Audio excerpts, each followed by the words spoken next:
It started as an ordinary Tuesday, one of those uneventful days that blend into the background of life. Work had been dull, the commute slower than usual, and by the time I got home, all I wanted to do was kick off my shoes and collapse on the couch. Rebecca, my wife of 7 years, greeted me with her usual warmth. She had a knack for making mundane evenings feel comforting, lighting candles, putting on soft music, and preparing simple but satisfying dinners. Tonight, she had made my favorite, lasagna, and the house smelled like heaven. "You okay?"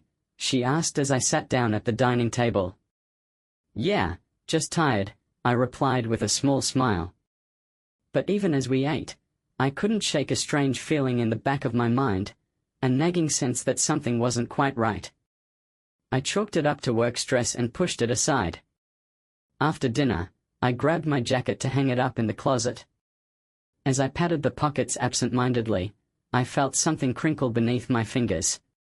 Frowning, I pulled it out. It was a receipt. Nothing unusual, except it wasn't mine. The receipt was from a boutique hotel downtown, dated 2 days ago. The purchase was for a meal at the hotel's restaurant, a meal for two. I stared at it, my pulse quickening. I hadn't been to this hotel. I hadn't eaten at this restaurant. And yet, somehow, this receipt was in my pocket. Rebecca was in the living room, humming along to the TV show she had just turned on. I turned the receipt over in my hand, my mind racing. Had she been to this hotel? If so, why would the receipt end up in my pocket? I slipped the receipt back into my jacket and hung it up carefully. Whatever this was, I needed to approach it delicately. That night, as Rebecca slept beside me, I lay awake staring at the ceiling. The questions came in waves, each more unsettling than the last. Had she gone to the hotel with someone else? Had someone slipped the receipt into my pocket by accident? Was this all just a misunderstanding? I considered waking her up and confronting her right then, but something stopped me. If she was hiding something, I needed to be sure before I accused her. The next morning, Rebecca acted like everything was normal. She kissed me on the cheek as I left for work, her smile as radiant as ever. But I couldn't stop thinking about the receipt. At lunch, I decided to investigate. I searched for the hotel online and found their website easily. The restaurant had glowing reviews and a reputation for being a romantic spot, intimate lighting, private booths, and an extensive wine list. I called the hotel under the pretense of inquiring about their services. "I was wondering if I could get a copy of a receipt," I said, my voice as steady as I could manage. "It's for a meal at your restaurant 2 nights ago." I seemed to have lost my copy. The woman on the other end was polite but firm. "I'm sorry, sir, but we can't release that information without proof of identity. Could you at least confirm if the meal was charged to a credit card?" I pressed. There was a pause. "1 moment, please." I waited, my heart pounding. "It was paid in cash," she said finally. I thanked her and hung up, frustration bubbling inside me. Cash payment meant no immediate trail, no way to confirm who had been there. But one thing was clear: whoever was at that table didn't want the meal to be easily traceable. That evening, I kept my distance from Rebecca, watching her more closely than I ever had before. Every glance, every laugh, every casual comment felt like a potential clue. "Everything okay?" she asked as we sat down to dinner. "Yeah," I said, forcing a smile. "Why?" "You've been quiet today," she said, tilting her head. "Work stuff?" I nodded, but inside, my mind was racing.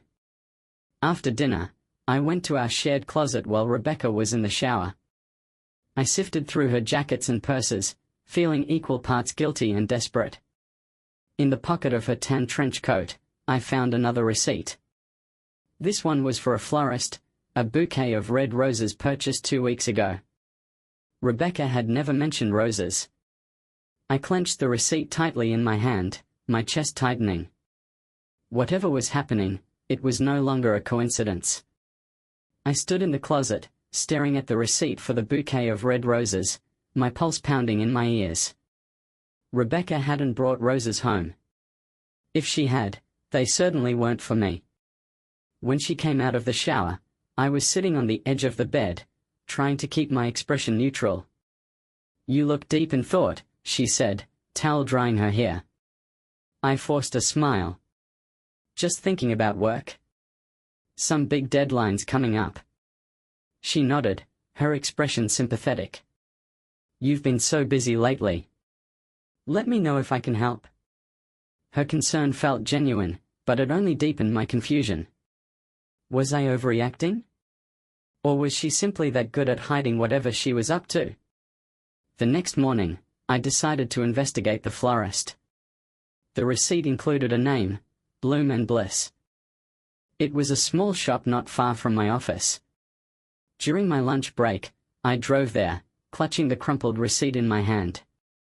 Inside, the shop smelled of fresh flowers and soft lavender. A young woman behind the counter greeted me with a cheerful smile. "Hi there. How can I help you today?" I hesitated, then placed the receipt on the counter. "I was wondering if you could tell me who purchased this." The woman frowned, glancing at the receipt.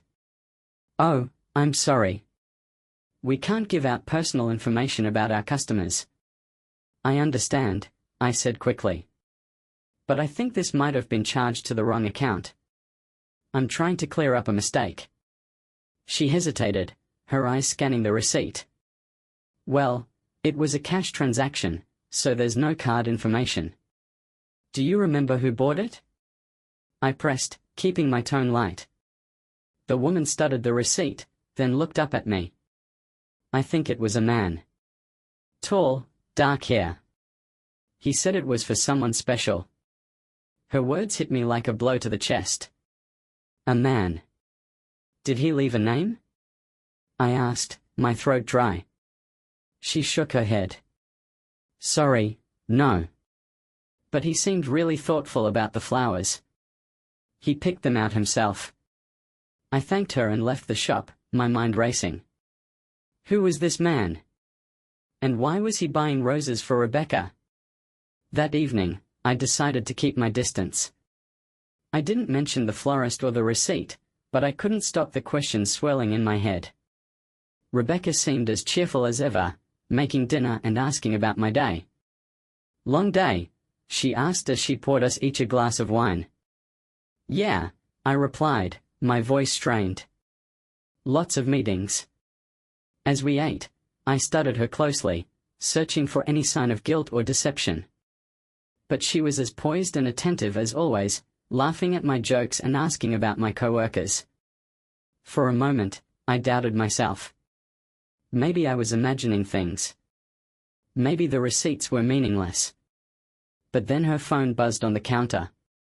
She glanced at the screen, her smile faltering for just a second.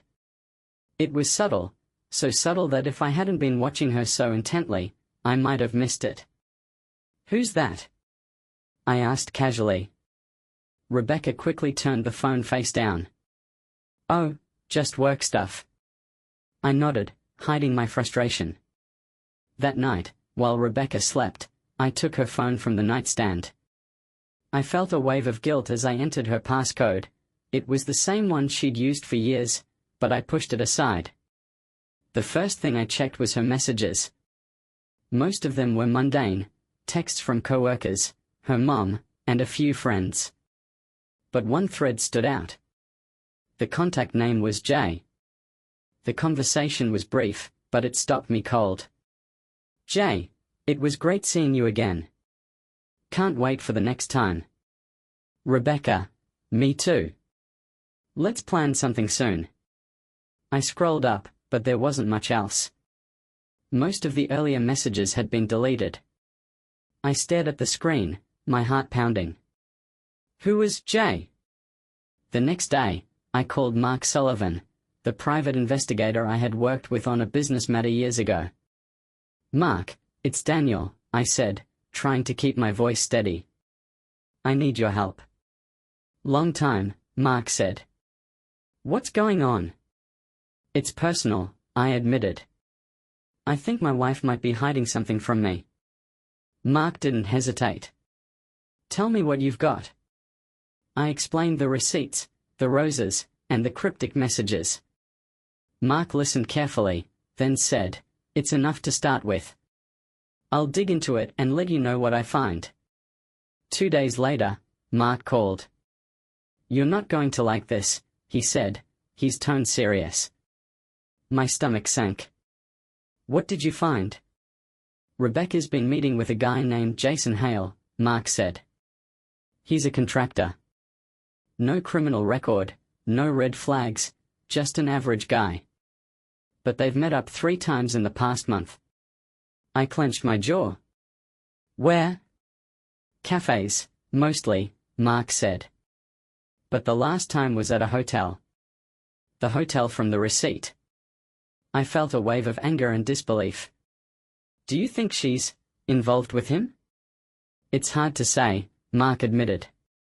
"Their meetings seem casual, but they're definitely hiding something." I thanked him and hung up, my mind racing. Who was Jason Hale? And what was he to Rebecca? The name Jason Hale echoed in my mind like a bell I couldn't unhear. A contractor. No criminal record. No obvious connection to Rebecca, or to me. And yet, they were meeting. At cafes. At a hotel. I couldn't wrap my head around it. Rebecca had always been the picture of loyalty, someone who wore her values like armor. But now, doubt was seeping into every memory, every moment I had once held as truth. That evening, Rebecca was more distracted than usual. She kept checking her phone, her lips pressing into a thin line each time a notification buzzed. "Busy night?" I asked, keeping my tone casual. She glanced up, startled, then smiled. "Just a lot of work emails. You know how it is." I nodded but said nothing, the silence between us heavy. The next day, Mark called again. "I did some more digging on Jason," he said. "Turns out he works for a small firm that specializes in custom renovations." "Renovations?" I repeated, confused. "Yeah," Mark said.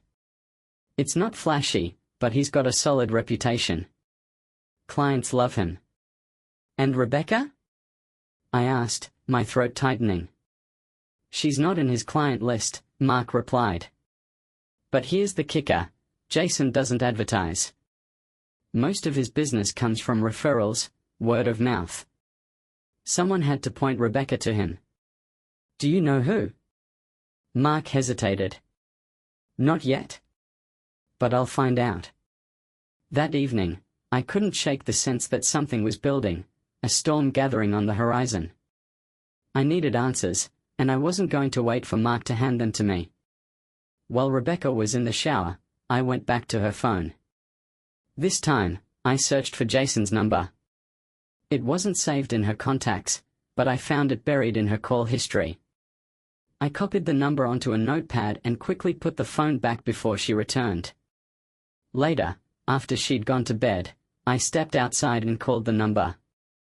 "Hello," a man's voice answered, deep and steady. I hesitated, my heart pounding. "Hi, this is Daniel Carter. I think you know my wife, Rebecca." There was a long pause on the other end. "I'm sorry, who is this?" he asked finally. "You heard me," I said, my voice hardening. "You've been meeting with my wife. At cafes. At a hotel. I want to know why." Jason exhaled slowly. "Look, I don't know what you're thinking, but it's not what it seems." "Then explain it to me," I demanded. There was another pause, and when Jason spoke again, his tone was measured. "I can't tell you much over the phone. But I'm not doing anything wrong." "Meet me," I said. "Tomorrow. 6 p.m. The coffee shop on Main Street." Jason hesitated. "Fine. But come alone." The next day dragged by in excruciating slowness. I couldn't focus on work, couldn't shake the anticipation, or the dread of what Jason might reveal. By 5:45 p.m., I was sitting at the coffee shop, my hands wrapped around a mug of lukewarm coffee. Jason arrived a few minutes later, a tall man with broad shoulders and a confident stride. He spotted me immediately and walked over, his expression calm but guarded. "Daniel?" he asked. I nodded, motioning for him to sit. For a moment, we sat in silence, sizing each other up. "Why have you been meeting my wife?" I asked finally, cutting straight to the point.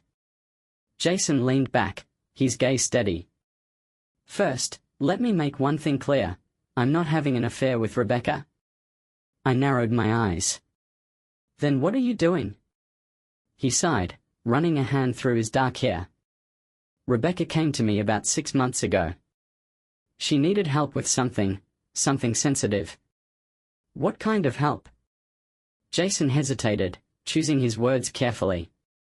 "She wanted me to renovate a space. A small property outside of town." I frowned. "Renovate?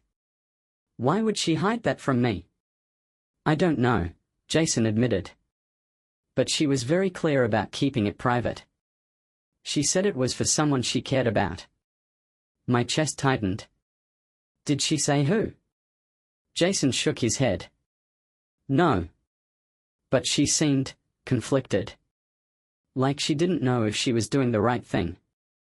The words hit me like a punch to the gut. "Where is this property?" Jason hesitated. "I can't give you the address. Rebecca made me promise not to tell anyone." "I'm her husband," I snapped. "Don't you think I have a right to know?" Jason studied me for a moment, then sighed. "It's on Old Mill Road. A small cabin. That's all I can tell you." That night, I couldn't bring myself to confront Rebecca. Instead, I lay awake beside her, the name Old Mill Road looping through my mind. What was she hiding there? And why had she gone to such lengths to keep it from me? I resolved to find out. The next morning, I left the house early under the pretense of having a work meeting.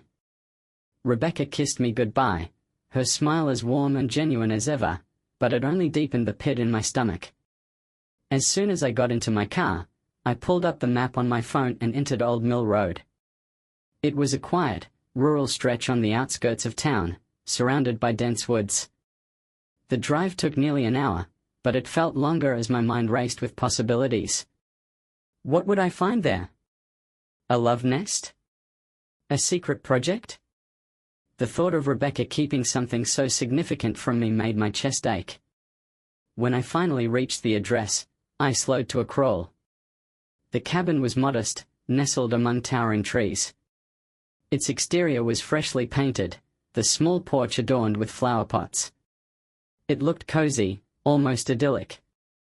I parked a short distance away and approached cautiously, my heart pounding.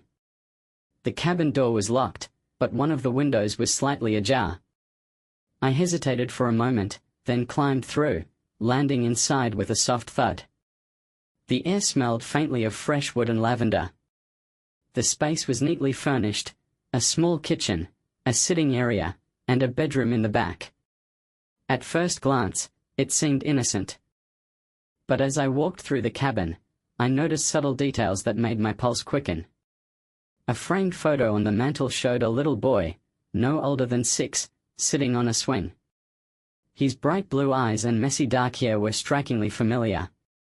I frowned, picking up the frame. I didn't recognize the boy, but there was something unsettling about the way he looked, something that tugged at the edge of my memory. On the coffee table was a stack of papers. I flipped through them, my hands shaking.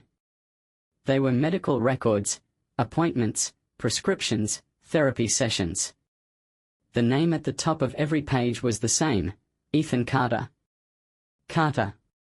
My last name. I stumbled back, my mind racing. Who was Ethan Carter? Before I could process what I'd found, I heard a car approaching. My stomach dropped. I quickly stuffed the papers back into the stack and ducked into the bedroom, leaving the door slightly ajar. Moments later, I heard the front door open, followed by Rebecca's voice. "Thanks for dropping me off," she said. "I'll text you when I'm done." The door closed, and I heard her footsteps moving through the cabin. I peeked through the crack in the door, my chest tightening. Rebecca walked into the living room and paused, her gaze scanning the space. Her eyes landed on the stack of papers on the coffee table, and she frowned. "Damn it," she muttered, quickly gathering the documents and tucking them into her bag. She moved toward the mantel, picking up the photo of the boy and holding it for a moment. Her expression softened, and she sighed. "Ethan," she whispered. My breath caught in my throat. Rebecca set the photo down and walked to the kitchen, humming softly to herself. I stayed hidden, my heart racing. Part of me wanted to confront her right then and there, but I knew I needed more answers before I revealed myself. When Rebecca finally left the cabin, I waited a few minutes before slipping out the back window and heading to my car. I drove aimlessly for a while, my mind spinning with questions. Who was Ethan? Why was Rebecca hiding him? And why hadn't she told me anything about this cabin? The answers felt just out of reach, taunting me. That night, I tried to act normal, but the tension between us was palpable. Rebecca noticed, of course. She always did. "Is everything okay?" she asked as we sat on the couch. "Yeah," I said quickly. "Why?" "You've been quiet lately," she said, tilting her head. "Is something bothering you?" I hesitated, my chest tightening. "Just work stuff." She nodded, her eyes searching mine. "You know you can talk to me, right?" The irony of her words stung, but I forced a smile. "Of course." As Rebecca turned back to the TV, I studied her profile, trying to reconcile the woman I knew with the secrets she was clearly keeping. The boy in the photo. The name on the medical records. I couldn't ignore the feeling that my life was unraveling, one piece at a time. The next morning, I called Mark Sullivan again. "I need you to dig deeper," I said, my voice heavy with determination. "I found something."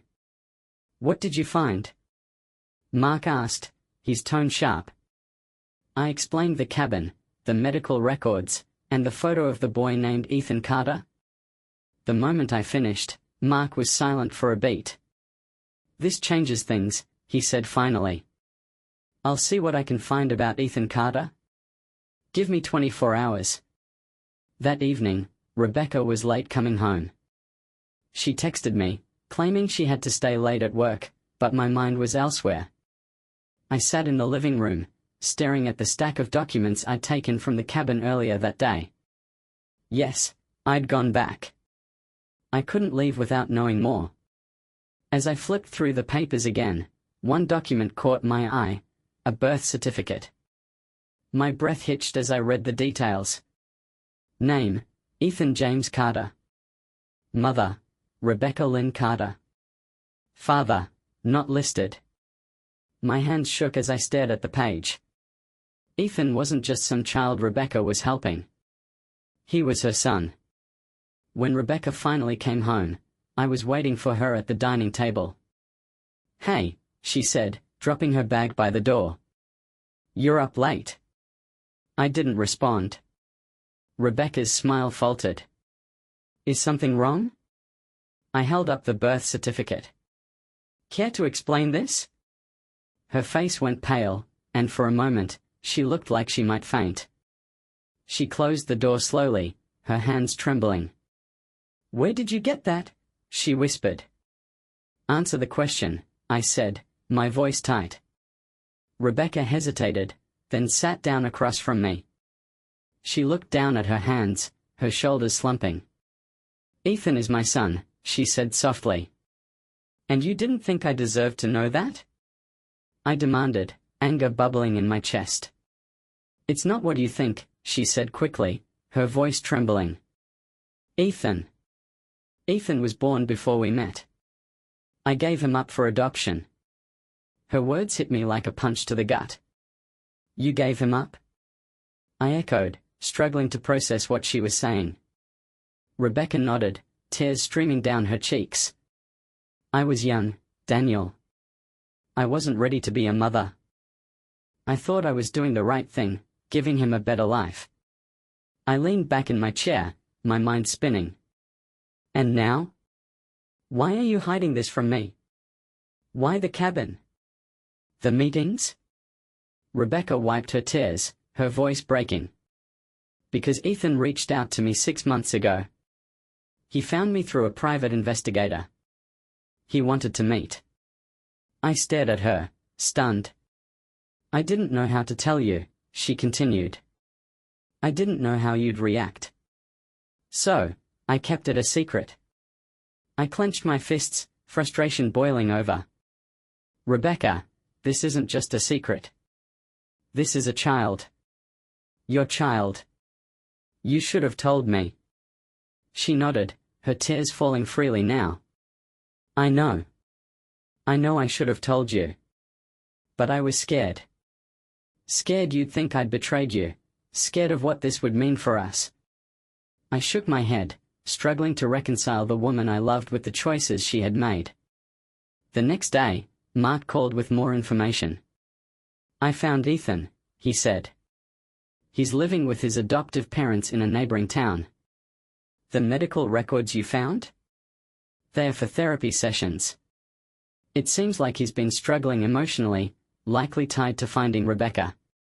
I sighed, rubbing my temples. Is there anything else I should know? Mark hesitated. One thing. Ethan's been visiting the cabin regularly. Rebecca's not the only one meeting him there. What do you mean? I asked, my chest tightening. There's another man, Mark said. I'm still looking into him, but from what I can tell, he's been involved in some of the meetings with Rebecca and Ethan. Who is he? I'll have a name for you soon, Mark replied. But be careful, Daniel. This is starting to look more complicated than it seems. That evening, I confronted Rebecca again. Who else is meeting Ethan at the cabin? I asked, my voice steady. Rebecca looked surprised, but she quickly masked it. No one. It's just me and Ethan. Don't lie to me, Rebecca, I said firmly. Mark saw someone else. Who is he? Her lips pressed into a thin line, and for a moment, I thought she might deny it again. But then she sighed, her shoulders slumping. His name is Paul, she admitted. He's Ethan's biological father. The room spun around me. You've been meeting with him? I asked, barely able to get the words out. Rebecca nodded. Ethan wanted to meet both of us. He wanted to understand where he came from. I clenched my fists, the betrayal cutting deeper than I'd thought possible. And you didn't think I deserved to know any of this? Rebecca's voice broke. I was trying to protect you. I didn't want to bring this into our lives and risk losing everything we've built. I stared at her, the weight of her words pressing down on me. This wasn't just about Ethan. It was about trust. And ours had just been shattered. The days that followed felt like a blur. Rebecca's revelations had left a gaping void in our relationship, one filled with questions that demanded answers. I couldn't stop thinking about Paul, Ethan's biological father. Rebecca's decision to meet him in secret felt like the ultimate betrayal, a deliberate act that excluded me from a part of her life she had promised to share. I needed to see this through to the end. Mark called with new information the following afternoon. I've identified Paul, he said. Paul Kingston. He's a contractor, like Jason, but with a less than stellar reputation. He's been involved in multiple lawsuits, fraud, unfinished projects, and even a domestic disturbance charge 5 years ago. I gripped the phone tightly. What's his connection to Rebecca now? Is this just about Ethan? That's the tricky part, Mark said. From what I've found, Paul has no legal claim over Ethan. But he's been meeting Rebecca regularly, and they've exchanged money. Money? I asked, my stomach twisting. Yeah, Mark said grimly. Small amounts. Nothing huge, but consistent. It could be for Ethan, or it could be something else. The implications sent a chill down my spine. What was Rebecca hiding now? That evening, I told Rebecca I had to work late and drove straight to the cabin instead. If she and Paul were meeting there, I wanted to see it for myself. I parked a short distance away and approached on foot, sticking to the shadows. The cabin was dark, but as I got closer, I noticed a faint glow coming from the back window. Inside, Rebecca was sitting at the dining table, her head in her hands. Across from her sat a man I assumed was Paul. He was tall and rugged, his presence commanding even from a distance. His voice carried through the thin walls as he leaned forward, his tone sharp. "You think this ends with you, Rebecca?" Paul said. "It doesn't. Ethan's my son too. I have a right to be here." Rebecca shook her head, her voice trembling. "You gave up that right years ago. I've done everything to keep him safe, and I'm not going to let you ruin it." Paul scoffed, leaning back in his chair. "You think you can just shut me out? I'll go to court if I have to." "Go ahead," Rebecca snapped. "You won't win." The tension between them crackled like static. I wanted to burst in, demand answers, but I forced myself to stay hidden. Eventually, Paul stood, grabbing his coat. "This isn't over," he said, his voice low and menacing. Rebecca didn't respond, her hands trembling as she stared at the table. As Paul left, I ducked behind a tree, my heart pounding. He stormed past without noticing me, his jaw clenched and his fists tight. Once he was gone, I approached the cabin and knocked on the door. Rebecca opened it, her face pale. "Daniel?" she asked, her voice barely above a whisper. "We need to talk," I said, stepping inside. The cabin felt smaller than before, its cozy charm overshadowed by the weight of the conversation to come. Rebecca sat down at the table, her hands clasped tightly together. "How much did you hear?" she asked. "Enough," I said, sitting across from her. "Who is Paul to you now? What does he want?" Rebecca took a deep breath, her eyes glistening with unshed tears. "He's Ethan's biological father. When Ethan reached out to me, he asked if I could find Paul too. I didn't want to, but Ethan insisted. He said he wanted to meet him, to understand where he came from." "And the money?" I pressed. Rebecca's jaw tightened. "Paul demanded it. He said he wouldn't cause trouble for Ethan if I paid him off. I thought it would be enough to keep him away." "Clearly, it wasn't," I said bitterly. Rebecca nodded, her tears spilling over. "I thought I was protecting Ethan. I thought if I handled it on my own, you wouldn't have to be dragged into this mess." "But you didn't protect him," I said, my voice rising. "You made things worse by hiding everything from me. From us." Rebecca buried her face in her hands, her shoulders shaking. "I'm sorry, Daniel. I didn't know what else to do." For a long moment, the only sound in the cabin was the crackle of the wind outside. Eventually, I stood and walked to the mantel, picking up the photo of Ethan. "He looks like you," I said quietly. Rebecca looked up, her eyes red. "He's an amazing kid. Smart, kind, so much stronger than I ever was." I turned to face her.